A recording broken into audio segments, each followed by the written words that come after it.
Aide-moi à saluer ton voisin de gauche et de droite. Alléluia. Dis à quelqu'un, va vers 3 personnes ce matin et dis à quelqu'un, tu es au bon endroit ce matin. Voisine. Oh, bienvenue. Va vers 3 Bienvenue. personnes ce matin. Alléluia. Dis à Bienvenue, quelqu'un, ça fait longtemps, Alléluia. Alléluia. Gloire au Seigneur. Amen. Amen. Gloire au Seigneur. Bienvenue à tous ce matin. Alléluia. Que le nom du Seigneur soit béni. Bienvenue à ceux qui nous suivent sur Internet. Que le nom du Seigneur soit béni. Alléluia. Veuillez vous asseoir. Alléluia pour ceux qui peuvent. Amen. Que le nom de notre Dieu soit glorifié. Merci également aux chantres qui nous ont conduits dans des temps de louange et d'adoration ce matin. Et nous avons été bénis. Alléluia. Est-ce qu'on peut encore encourager les chants ce matin? Alléluia. Alléluia. Donc, encourage vraiment les chants. Ne sois pas jaloux. Alléluia. Si tu encourages, alléluia. Gloire au Seigneur. Ma prière, c'est que vous puissiez encore monter. Alléluia. Et que le Seigneur vous amène encore plus loin. Amen. Car vous êtes une source de bénédiction pour nous. Amen. Gloire à Dieu. Je vais vous asseoir dans la parole du Seigneur. Merci. Nous sommes reconnaissants au Seigneur pour ce qu'il est, pour ce qu'il fait. Amen. Amen. Gloire au Seigneur. Nous sommes dans l'année de la manifestation de Dieu et nous parlons depuis le début d'année sur la manifestation. Et nous croyons que c'est l'année où Dieu veut se manifester. Amen. Amen. C'est l'année où Dieu veut travailler. C'est l'année où Dieu veut changer nos vies, veut changer nos destinées. Alléluia. Amen. Je suis heureux de t'annoncer ce matin que tu as été choisi par Dieu pour marquer ta génération. Dis-moi Amen. Amen. Donc, tu as été choisi par Dieu pour marquer ton temps. Alléluia. Amen.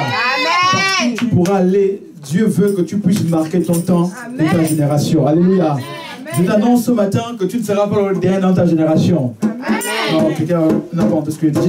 Tu ne seras pas la dernière ou le dernier de ta génération au nom de Jésus. Le Seigneur te destine à réussir. Alléluia. Partout où tu pars, tu dois réussir au nom de Jésus. La Bible déclare que nous serons la tête et jamais la queue. Alléluia. Ce n'est pas un slogan d'un parti politique. Alléluia. Mais c'est une vérité qui doit s'attacher à ta vie. Alléluia. Que t'annonce que tu seras toujours le premier et jamais le dernier au nom de Jésus de Nazareth. Amen. La semaine dernière, nous avons pu voir les clés qui nous permettent de réussir sur l'année 2020. On a pu voir sur l'ensemble, nous avons vu beaucoup de choses la semaine dernière. Et je vous ai annoncé que ça fera l'objet d'un séminaire, certainement fin février, début mars. Nous aurons peut-être un séminaire et je reviendrai plus en détail sur ces points. Alléluia. Amen. Mais ce matin, j'aimerais toucher un point aussi important. Ça sera en guise d'encouragement autant que nous sommes. Alléluia. Je crois que ce matin, ce message nous fera du bien. Et pour cela, je propose de lire un texte, alléluia, le livre de Colossiens chapitre 3. Colossiens chapitre 3 à partir du verset 23. Alléluia. Amen. Colossiens chapitre 3, verset 23. Gloire au Seigneur. Colossiens chapitre 3, verset 23.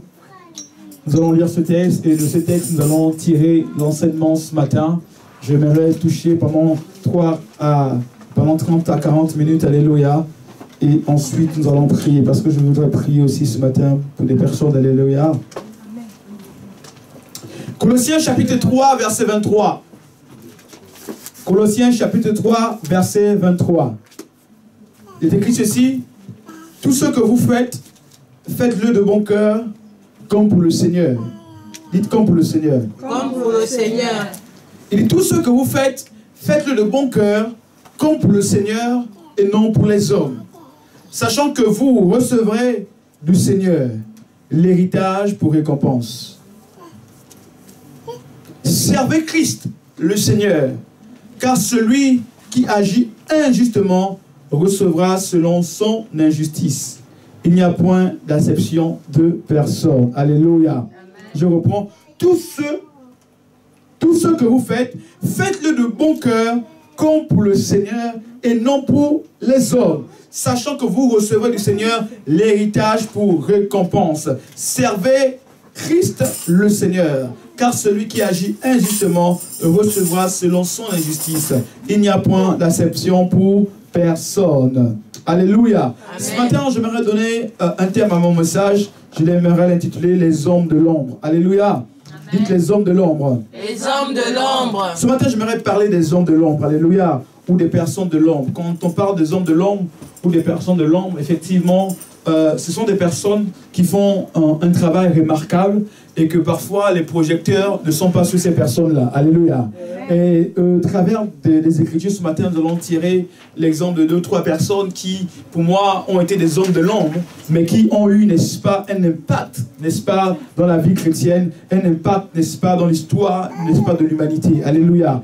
Et nous allons voir au travers de ces histoires que Dieu aussi désire que là où nous sommes, là où il nous a positionnés, là où il nous a placés, il faut que nous puissions travailler avec efficacité. Dis-moi amen ce matin. Amen. Et au travers de cet enseignement de ce matin, j'aimerais que vraiment tu puisses sortir de là avec l'idée selon laquelle tu n'as pas été choisi de manière hasardeuse en fait, ok? Mais tu as été choisi précieusement par le Seigneur pour un but bien précis. Alléluia. Et deuxième enseignement que j'aimerais que tu tires au travers de ce message, c'est que le travail que tu fais, n'est-ce pas, sera toujours récompensé. Amen. Alléluia. Les hommes de l'ombre, c'est le titre de mon message ce matin. Ça paraît un peu bizarre ce thème, alléluia, du moins ce titre. Alléluia. Ce titre paraît un peu bizarre dans le sens où c'est pas forcément les thèmes qu'on a souvent. Généralement, les thèmes qu'on donne souvent, c'est l'onction qui guérit, le miracle, alléluia, ou encore le dernier miracle, alléluia. Amen. Amen. Alléluia. Amen. Mais je vais parler des hommes de l'ombre, alléluia. Lorsqu'on parle des hommes de l'ombre, j'ai noté, c'est simplement les personnes qui travaillent dans un domaine, ok, où tout le monde ne peut pas forcément regarder. Voyez-vous, les hommes de l'ombre sont des personnes qui accomplissent des tâches que généralement on ne voit pas. Souvent ces personnes passent devant nous, mais nous n'avons pas forcément les regards sur ces personnes-là, alléluia. Ou encore ces personnes n'attirent pas forcément nos regards, amen. Amen. Et ces personnes, nous les rencontrons partout où nous sommes, même dans nos lieux de travail, même dans l'administration, même dans nos écoles, ok. Nous rencontrons ces personnes-là, ok. Ou même dans la rue, ce sont des personnes parfois qui n'attirent pas le regard, amen. Alléluia. Amen. Mais qui abattent un travail remarquable. Et le premier exemple que j'aimerais citer ce matin, je voudrais le tirer dans le livre de Luc de Jean chapitre 19. Jean chapitre 19 verset 28. Jean chapitre 19 verset 28. On va voir l'histoire d'un homme qui a marqué, ok, de par ses actes, de par son travail, de par son action, ok. Et on tire cet enseignement dans le livre de Jean chapitre 19 verset 38. Je vais lire pour vous Jean 19 verset 38. Écoutez ce que la Bible déclare. Jean 19 verset 38. Il est écrit ceci. Après cela, Joseph d'Arimathée, dites Joseph d'Arimathée. Joseph d'Arimathée qui était disciple de Jésus-Christ, mais en secret. Alléluia. Vous y êtes?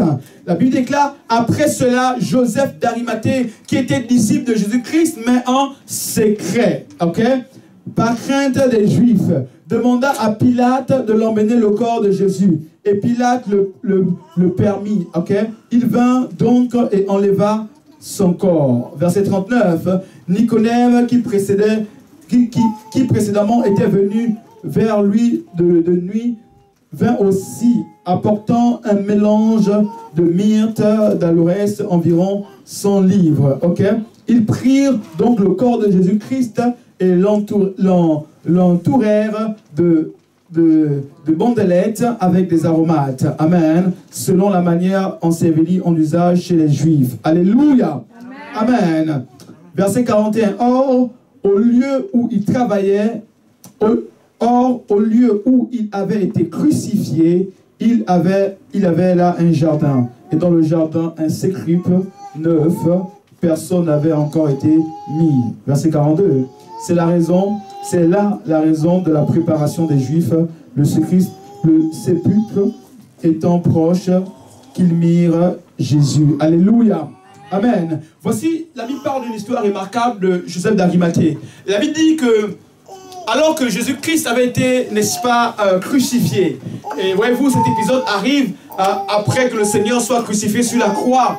après que, n'est-ce pas, il a subi, n'est-ce pas, les fouets, n'est-ce pas, des Romains, les fouets de ceux-là qui l'en voulaient. Alléluia. Et la Bible déclare que après sa crucifixion, n'est-ce pas, sur la croix, voici qu'un homme va se lever. Un homme va se lever pour prendre, n'est-ce pas, une décision capitale. Un homme va se lever pour prendre un risque. Alléluia. La Bible parle de Joseph d'Arimathée. Il va se lever au milieu de la nuit pour aller, n'est-ce pas, défendre ou encore pour aller, n'est-ce pas, demander le corps de Jésus. Alléluia. Voyez-vous, c'est très important, ou sur quoi je veux m'arrêter rapidement dessus. C'est très important parce que, voyez-vous, c'était un risque qu'il avait pris parce qu'il s'est présent devant Ponce Pilate, qui était, n'est-ce pas, un empereur, un homme, n'est-ce pas, méchant, un homme dur. Alléluia. Et la Bible déclare que Joseph d'Arimathée va prendre courage. Là où les disciples n'ont pas pris courage, lui, il va prendre courage. Il va aller, n'est-ce pas, demander le corps de Jésus-Christ de Nazareth. À qui? À Ponce Pilate. Ok. Voyez-vous, dans cet épisode, n'est-ce pas, les disciples qui marchaient avec Jésus-Christ n'étaient plus présents. Les disciples qui ont marché avec Christ pendant plus de 3 ans et demi, n'est-ce pas, n'étaient plus là, avaient fui, ok. Mais voici qu'un homme qui n'était même pas tous les jours avec Jésus-Christ, parce que la Bible déclare c'était certes un disciple de Christ, mais il servait Jésus-Christ en secret, ok. Il servait Christ dans l'ombre. Il servait Christ loin des regards des hommes. Mais voici qu'il va se lever, il va prendre le plus grand risque, à savoir aller devant Pilate et demander le corps de Pilate. Voyez-vous, on ne se présente pas devant Pilate comme cela, parce que là, il pouvait risquer sa vie, à savoir qu'on aurait dit effectivement que c'était un disciple de Christ, plus que c'était un disciple de Christ, lui aussi peut-être devrait être crucifié. Alléluia. Deuxième chose, c'était un homme vraiment respecté. Il était respecté, n'est-ce pas, dans la classe des dirigeants. Il était aussi riche. La Bible dit que lui était un homme très riche. Mais ce dernier n'a pas regardé à son statut. Ce dernier n'a pas regardé à sa condition financière. Ce dernier n'a pas regardé, n'est-ce pas, à sa position. Mais il a pris un risque, aller réclamer le corps de Jésus-Christ. Là où Pierre, là où Jean, là où Marc, là où toutes ces personnes n'ont pas pu aller, lui il est quand même allé. Amen. Alléluia. Et la Bible retient ici une histoire, son nom dans l'histoire, à savoir qu'il a posé un acte important. C'était un homme de l'ombre, mais c'était un homme qui a posé un acte important. Et à cause de son acte, et à cause, n'est-ce pas, de l'action qu'il a posée, son histoire est restée gravée, n'est-ce pas, dans les Écritures. Et deuxième chose, c'est que, n'est-ce pas, au travers de cet acte, il vient accomplir, n'est-ce pas, il vient amener à l'accomplissement une prophétie qui avait été libérée depuis par le prophète Isaïe, en parlant du Christ, en disant que Christ devrait être, n'est-ce pas, enterré dans, n'est-ce pas, dans les cimetières, ok, dans les cimetières, n'est-ce pas, des riches, ok, parce que voyez-vous, Joseph d'Arimathée, lorsqu'il amène le Seigneur, le corps du Seigneur, il n'amène pas n'importe où. Alléluia. Amen. La Bible dit qu'il amène dans un cimetière, ok, de renom. Un cimetière là où on enterrait des hommes de prestige. Alléluia. C'était un lieu où on enterrait des hommes, n'est-ce pas, de valeur. Alléluia. Et voici que Joseph d'Arimathée va amener Jésus-Christ dans ce lieu. Et qui m'a dit amen ce matin. Amen. Et voici que la prophétie d'Ésaïe va s'accomplir au travers de cet acte. Donc voyez-vous, ce personnage est très remarqué. Il était dans l'ombre, où personne ne le voyait. Mais je crois de tout mon cœur que ce dernier suivait les enseignements de Christ. Amen. Alléluia. Ce dernier suivait tout ce que le Seigneur disait, même à distance. Il suivait. Alléluia. J'aimerais vous dire ce matin, en ouvrant une parenthèse, en disant que le Seigneur a les disciples. Même si vous ne les voyez pas physiquement à l'église, mais il y a des gens qui suivent le Seigneur. Amen. Quelqu'un me dit amen ce matin. Amen. Donc, vous serez étonnés de savoir que un jour, le Seigneur vous amènera quelqu'un qui est barbu. Alléluia. Et qui a une barbe bizarre. Et vous direz, mais lui, il est vraiment chrétien. Mais oui, il était chrétien. Il était un disciple de Christ, mais dans le secret. Amen. Alléluia. Amen. Est-ce que je peux avancer ce matin? Amen. Est-ce que je peux avancer ce matin? Amen. Deuxième personnage que je vais vous donner, Élisée. Élisée. La Bible dit Élisée était, n'est-ce pas, un homme de l'ombre. C'était quelqu'un qui travaillait, n'est-ce pas, auprès de Élie. Et lorsqu'on parle d'Élisée, la Bible dit que ce dernier faisait quoi, son rôle? Il versait de l'eau sur les mains de Élie. C'était ça son rôle. Élisée n'était même pas prophète. Il n'était même pas parmi les prophètes. Parce que voyez-vous, à l'époque de Élie, il y avait des jeunes prophètes qui étaient là. Il y avait ce qu'on appelle les écoles de prophètes. Okay? Il y avait plusieurs qui étaient dans les écoles des prophètes. Et la Bible parle des fils des prophètes. Okay? Qui étaient dans l'école de prophètes et qui étaient, n'est-ce pas, exposés aux enseignements des prophètes. Mais Élisée n'était pas parmi ces hommes-là. Okay? Mais Élisée, n'est-ce pas, était avec ses parents. Plus tard, Élie va le récupérer. Mais le rôle d'Élisée auprès d'Élie était lequel? Élisée servait, n'est-ce pas, Élie. Son service c'était quoi? Il versait de l'eau auprès de Élie. Amen. Qu'est-ce que me dit ce matin? Amen. Le rôle d'Élisée, c'était de verser de l'eau. Écoutez-moi bien, mes amis, ce matin. Vous allez comprendre où j'en viens. Alléluia. Il faut noter ça. Il faut noter ça. Le rôle d'Élisée, c'était quoi? C'était de verser de l'eau auprès de Élie. D'aucuns diront aujourd'hui qu'Élisée était ce qu'on appelle un boy. Alléluia. Amen. Alléluia. Un serviteur, un boy. Son rôle était de verser de l'eau auprès d'Élie. Son rôle était de prendre soin d'Élie. Son rôle était de vérifier et de voir que Élie ne manquait de rien. Son rôle était de se rassurer que Élie avait de quoi manger. Le rôle d'Élisée était celui-là. Il servait Élie. Il était dans l'ombre d'Élie, alors que Élie faisait des miracles. Alléluia. Amen. Alors que Élie guérissait des gens, alors que Élie était en train de pouvoir fermer le ciel. La Bible dit qu'il a fermé le ciel pendant 3 ans et demi. Son nom était, n'est-ce pas, grand en Israël. Mais Élisée était là dans l'ombre d'Élie. Il avait les mains. Alléluia. Amen. Alors que le nom d'Élie s'est répandu dans toute la ville, dans toute la nation, jusqu'aux oreilles d'Akab et Jézabel. Il était grand en Israël. C'était le grand prophète. Mais Élisée faisait quoi? Il avait les mains. On ne connaissait pas Élisée. Il était dans l'ombre. Troisième exemple que je vais vous donner. Vous connaissez l'histoire de Josué. La Bible dit que Josué servait auprès de Moïse. Josué faisait quoi? Il servait auprès de Moïse. Le grand Moïse travaillait avec efficacité. Moïse qui avait vu Jésus-Christ, du moins Dieu autant pour moi. Moïse qui avait vu, n'est-ce pas, la main de Dieu. Moïse qui a divisé la mer en deux. Moïse qui a fait des prodiges. Mais Josué travaillait auprès de Moïse. Josué était dans l'ombre de Moïse. Alléluia. Amen. Alléluia. Amen. Dites les hommes de l'ombre. Les hommes de l'ombre. Bien aimés, ce sont des hommes qu'on ne voit pas. Ils font un travail remarquable, mais tu ne les vois pas. Ils font un travail qui a de l'impact, mais tu ne les vois pas. Non, je vais avancer rapidement dans le message. Ce sont des hommes qui posent des actes. Tu ne sais pas qu'ils ont posé ces actes-là. C'est après, si on ne te dit pas, que tu découvres que c'était l'homme ou telle femme qui a posé cet acte.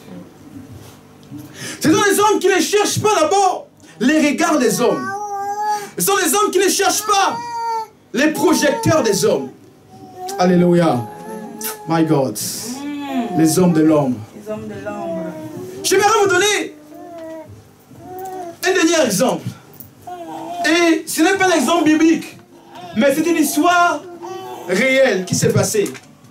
Certainement, plusieurs d'entre vous avez regardé ce film qu'on a intitulé Les figures de l'ombre. Ce film parle de 3 femmes, 3 américaines qui ont travaillé, 3 afro-américaines, qui avaient travaillé, qui étaient des mathématiciennes, ok, qui avaient travaillé à la NASA pour un programme spatial à la NASA, ok. Et on dit dans cette histoire, on relate effectivement que ces femmes ont travaillé dur, ok, pour envoyer le premier homme, n'est-ce pas, sur la Lune, ok. On travaille dur, on travaille avec efficacité, on travaille pour réaliser les plus grands programmes de la NASA, alléluia. Mais sauf que le nom de ces femmes était oublié. Elles ont travaillé avec efficacité. Là où les hommes n'ont pas pu résoudre les équations, ces femmes-là ont pu résoudre cela. Amen. Mais elles étaient dans l'ombre. Alléluia. Alléluia. Ah, je sens le Saint-Esprit ce matin. Amen. Amen. Pourquoi suis-je en train de vous dire tous ces exemples? Élie, Élisée, Josué, Joseph d'Arimathée, toutes ces personnes. Ces exemples ne viennent que justifier le livre de Colossiens chapitre 3 verset 23. La première phrase, lorsque la Bible dit tout ce que vous faites, faites-le de bon cœur, comme pour le Seigneur et non pour les hommes. J'aimerais m'arrêter là. La Bible dit que tout ce que vous faites, faites-le de bon cœur, comme pour le Seigneur et non pour les hommes. Tout ce que tu fais, mon frère, tout ce que tu fais, ma soeur, Dieu te dit, ce que tu fais, fais-le pour le Seigneur et non pour les hommes. La question que j'aimerais te poser ce matin, c'est de savoir que fais-tu? Quel est ton champ de mission? Quel est le lieu ou le domaine dans lequel tu exerces? Quelle est ton activité? Es-tu étudiante? Es-tu travailleur? Informaticien? Comptable? Pasteur? Peu importe le domaine, nous chante. La Bible dit, tout ce que tu fais, fais-le de bon cœur, prièrement. Fais-le de bon cœur. J'aimerais essayer de nous faire comprendre que lorsque vous travaillez, lorsque vous êtes dans un domaine d'activité bien précis, votre domaine, que ce soit à l'église ou au travail, la première chose que Dieu te dit, en tant qu'enfant de Dieu, il dit tout ce que tu fais, fais-le de bon cœur. Pourquoi Dieu dit de faire de bon cœur? Parce que le Seigneur sait qu'il y a des choses que nous sommes en train de faire. Nous le faisons comme on disait souvent quand tu es jeune. On le fait avec deux cœurs. Un cœur me dit fais, un cœur me dit ne fais pas. Mais ce matin, le Seigneur te dit, tout ce que tu fais, fais-le de bon cœur. Je ne sais pas ce que tu fais comme travail. Certainement, ton étude, tu es en droit. Dieu te dit, même quand tu étudies, étudie de bon cœur. Vos amens ont diminué. Même lorsque tu vas au travail, Dieu te dit, fais-le de bon cœur. Même lorsque tu éduques tes enfants, c'est compliqué. L'enfant crie la nuit à 3 h du matin, mais Dieu te dit, fais-le de bon cœur. Même lorsque tu fais à manger pour ton mari, fais-le de bon cœur. Amen. Même lorsque tu viens à l'église, fais-le de bon cœur. Amen. Ah oui, je vais rentrer dans le message ce matin. Tout ce que vous faites, il dit tout ce que vous faites. Ça veut dire, il n'y a aucun domaine qui soit exclu. Tout ce que tu fais, Dieu te dit, fais-le de bon cœur. Ça veut dire, applique-toi. Mets de l'envie. Mets de l'amour dans ce que tu fais. Parce que il y a des choses que nous faisons, mais on néglige. Et la Bible dit, malheur à celui qui fait l'œuvre de Dieu avec négligence. Nous devons comprendre que nous devons faire des choses avec le bon cœur, pas avec le mauvais cœur. Tout ce que tu fais, fais-le avec bon cœur. Même lorsque tu aides une personne, aide avec un bon cœur. N'aide pas avec l'idée de recevoir quelque chose en retour. Ce n'est pas avec un bon cœur, ça c'est avec intérêt. Lorsque tu soutiens un bien-aimé, soutiens avec un bon cœur. Lorsque tu encourages ton frère, fais-le avec un bon cœur. Pourquoi? Parce que Dieu veut que notre cœur soit pur à ses yeux. Tant de personnes font des choses, mais pas avec un bon cœur. Je vous dis, ce que Dieu recherche, ce n'est pas tant l'action que tu fais. Non, je dis autrement. Ce que Dieu va regarder, ce n'est pas tant l'acte que tu vas poser, mais c'est l'intention derrière l'acte. Non, vous n'avez pas compris le français. Ce que Dieu va regarder, ce qui va tirer les regards de Dieu, ce n'est pas l'acte que tu vas poser, mais c'est l'intention derrière. C'est-à-dire, même si je t'offre quelque chose, d'accord, ce n'est pas le cadeau là que Dieu va regarder, mais c'est la disposition de ton cœur. Est-ce que tu m'offres cela avec les vraies pensées ou tu m'offres ça avec un cœur pur? Tu m'entends ce matin? Amen. Tout ce que tu fais, fais-le de bon cœur. Aujourd'hui, quel est l'état de ton cœur lorsque tu vas au travail? Quel est l'état de ton cœur lorsque tu te mets à prier? Quel est l'état de ton cœur lorsque tu viens à l'église chaque matin? Que Dieu ouvre nos cœurs ce matin, que je puisse voir. Oui, oui, que Dieu vous mette mes yeux spirituels maintenant, que je vois vos cœurs. Quel est l'état de ton cœur? Est-ce que tu es venu avec la fatigue, avec la colère? Tout ce que tu fais, fais-le de bon cœur. Vous allez comprendre ce que je suis en train de dire.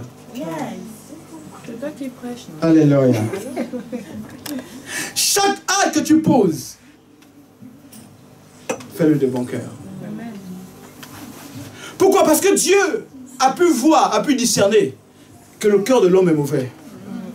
Le cœur de l'homme est dangereux. Le cœur de l'homme est rempli de méchanceté. Le cœur de l'homme est rempli d'hypocrisie, de fausseté.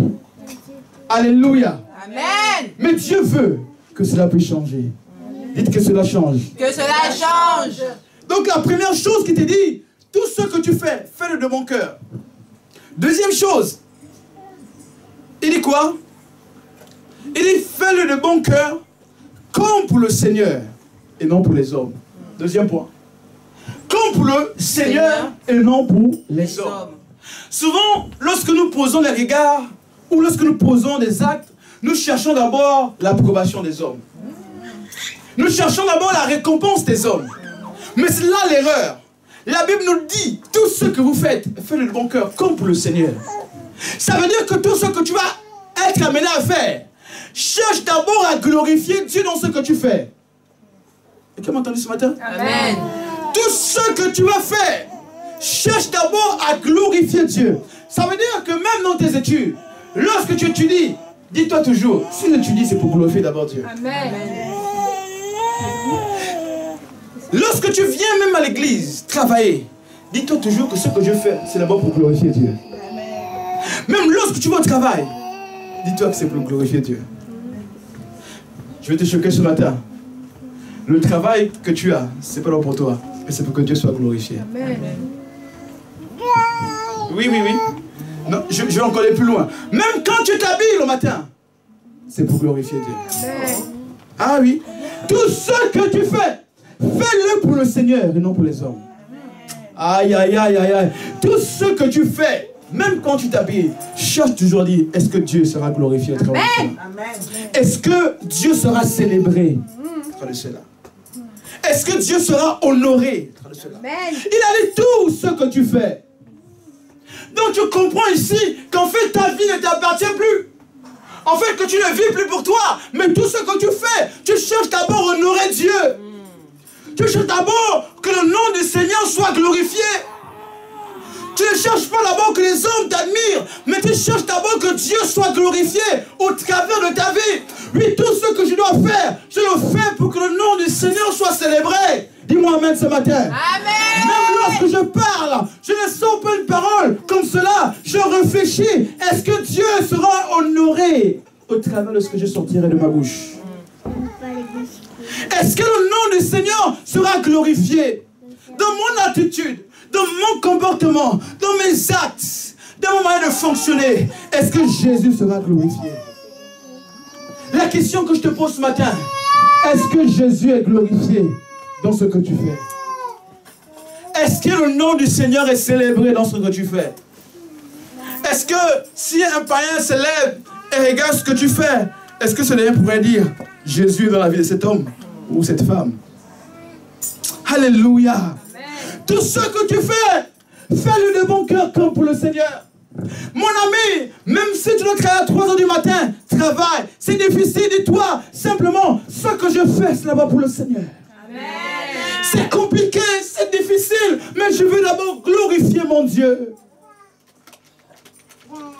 Alléluia. Tout ce que vous faites. Les attendons d'abord à recevoir les félicitations des hommes. Même si ton patron ne te félicite pas, dis-toi d'abord c'est pour glorifier Dieu. Amen. Aïe, aïe, aïe, aïe, aïe. Bien-aimé, tu es peut-être dans l'ombre. Tu travailles peut-être dans l'ombre, bien-aimé. Dans l'ombre, tu ne reçois pas les acclamations.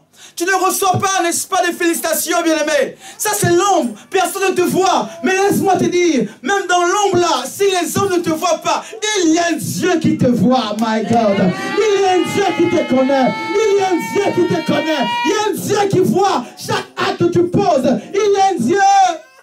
Amen. Il y a un Dieu. Tout ce que tu fais, recherche d'abord à glorifier Dieu. Vois-tu, lorsque tu comprendras l'importance de cette parole, à savoir que ce que tu dois faire, tu le fais d'abord pour le Seigneur, tu verras que même étudier ne sera plus quelque chose de difficile pour toi. Aller au travail ne sera plus une contrainte pour toi. Venir à l'église ne sera plus une contrainte pour toi. Alléluia. Amen. Balayer l'église ne sera pas une contrainte pour toi. Quelqu'un me dit Amen ce matin. Amen. Faire quelque chose dans le Seigneur, dans la main du Seigneur, ne sera pas une contrainte pour toi. Amen. Parce que tu auras compris que ce que tu dois faire, tu le fais pour le Seigneur et non pour les hommes. Tu le fais pour le Seigneur et non pour les hommes. Troisième chose, c'est que quand tu vas comprendre ces choses, tu verras que Dieu récompense toujours le travail. Quelqu'un me dit Amen ce matin. Amen. Dieu récompense toujours le travail. Et Dieu saura récompenser ton travail. Dieu saura récompenser les actes que tu auras posés dans la maison du Seigneur. Dieu saura récompenser les offrandes que tu auras apportées. Dieu saura récompenser le secours que tu as donné à ton frère ou à ta soeur. Dieu saura récompenser. Laissez-moi vous dire, Dieu saura récompenser. Travaille pour le Seigneur.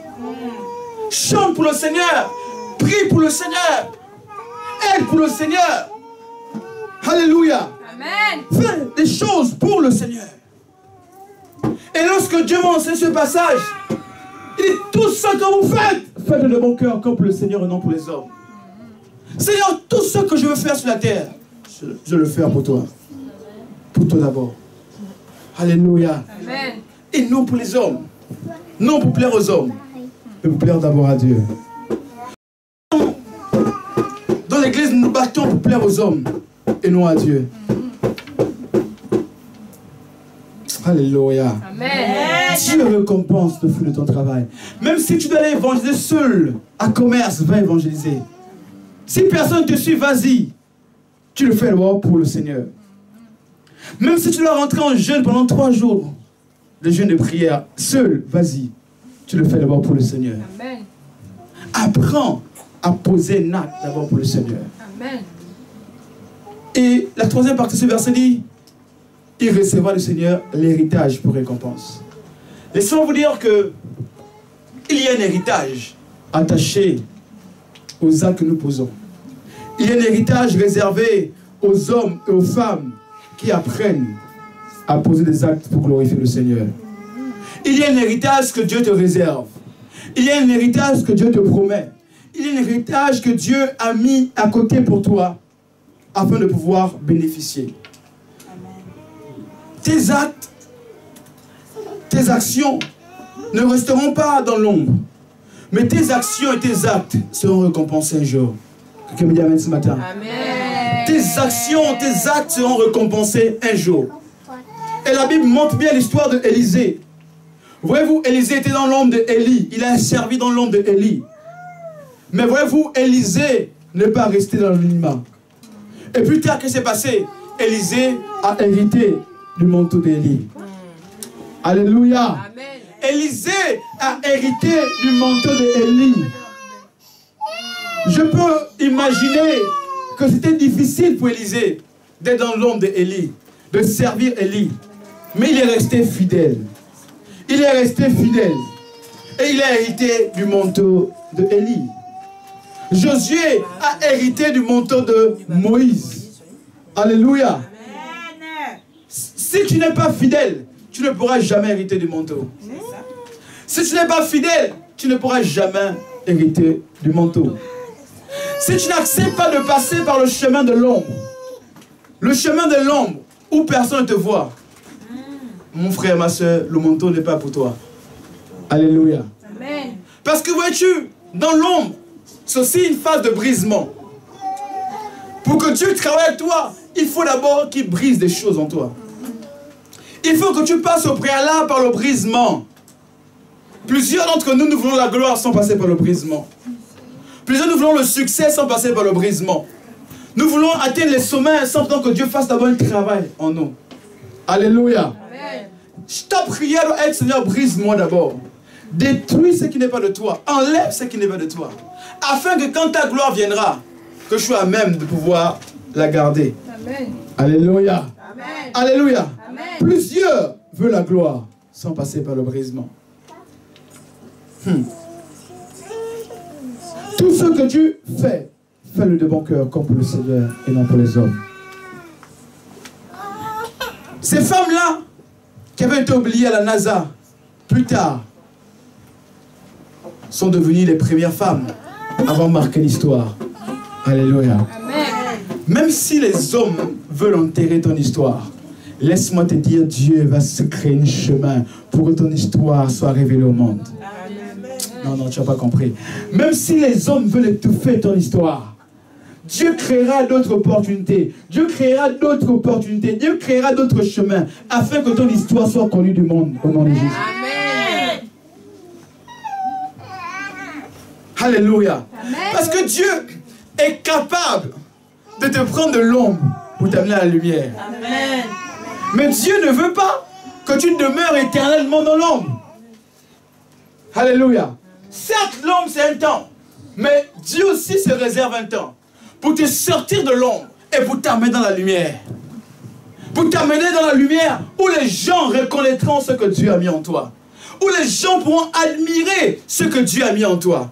Où les gens pourront, n'est-ce pas, apprécier ce que Dieu a mis en toi. Il y a un temps que Dieu se réserve. Il y a une époque, il y a une saison que Dieu prépare pour toi. Même si tu es dans l'ombre aujourd'hui, laisse-moi te dire, le temps vient où Dieu va t'exposer. Dis-moi amen ce matin. Le temps vient où Dieu va te révéler. Le temps vient où Dieu va te montrer à la face du monde. Le temps vient où tu ne pourras pas te cacher parce que la gloire de l'Éternel sera sur toi. Je dis, le temps vient où les hommes se connaîtront qu'en toi, my God, en toi, n'est-ce pas, habite la plénitude de l'Esprit. En toi habite la puissance de Dieu. En toi habite la gloire de Dieu. Je parle à un homme ce matin et je parle à une femme ce matin. Le temps est arrivé et le temps arrive où Dieu va t'exposer à l'humanité. Le temps arrive où Dieu va t'exposer à Nantes. Le temps arrive où Dieu va te montrer, alléluia, où tu vas te montrer ce qu'il a mis en toi. Le temps arrive où ta lumière va briller. Il a dit dans Ésaïe 60, il dit lève-toi, lève-toi, brille. Lève-toi car ta lumière arrive. Le temps est arrivé où tu vas briller. Le temps est arrivé où tu vas briller, où tu vas éclairer. Amen. Et quand ce temps viendra, plus personne ne pourra t'arrêter. La question que je vais te poser avant de conclure, est-ce que tu es prêt à briller? Amen. Ah, ton amen ne convainc pas. Amen. Est-ce que tu es prêt à briller? Amen. Est-ce que tu es prêt à t'être exposé par Dieu? Amen. Est-ce que tu es prêt à marquer ta génération? Oh. Alléluia. Est-ce que tu es prêt à sortir de l'anonymat? Amen. Oui. Alléluia. J'aimerais aussi ouvrir une parenthèse en te disant que lorsque tu es exposé et que tu sors dans l'anonymat, bien aimé, les problèmes aussi commencent. Ah, c'est vrai. Alléluia. Amen. Aussi longtemps que tu resteras dans l'anonymat, les gens ne vont pas te lancer des pierres. Mais lorsque tu vas te lever, bien aimé, frère, sœur, c'est là où les combats vont commencer. C'est là où ton visage va apparaître sur Facebook. C'est là où tu verras ton visage dans la presse. Te chercher des poux sur la tête. Alléluia. Amen. Mais, au-delà de cela, reste concentré. Reste attaché à ce que Dieu a prévu pour toi. Alléluia. Amen. Alléluia. Amen. Et ce matin, je voudrais prier vraiment. Je voudrais prier pour les hommes et les femmes qui ont reçu de Dieu quelque chose et qui ne veulent plus rester dans l'anonymat et qui m'auraient dit en cette année 2020, Seigneur, nous voulons rentrer dans une année d'expansion totale, de révélation, mais que dans cette année, que Dieu te garde et que Dieu te préserve.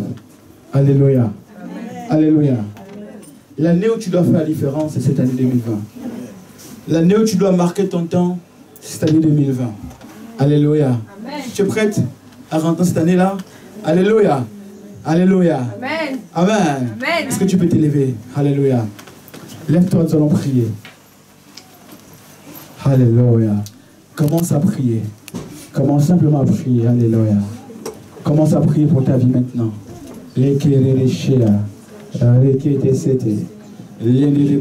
Prie ce matin pour ta vie. Les brosotoro de chez les kéré de sete, rede de chez Rokoto Soto, Mama Se, rede de sete. Prie ce matin avec Etesea. Rokoto Soto, Seigneur, c'est l'année, c'est le temps, c'est la saison, c'est le moment, Seigneur. Au nom de Jésus de Nazareth, Seigneur. C'est le moment, Seigneur. C'est le moment, Rokoto Soto. Une destinée doit changer ce matin. Une vie doit changer ce matin, Seigneur. Une vie doit changer ce matin. Nous t'en supplions, Saint-Esprit. Nous t'en supplions. Rokoto Soto. Une destinée doit changer ce matin. Au nom de Jésus. Une femme doit changer ce matin. Un homme doit changer ce matin.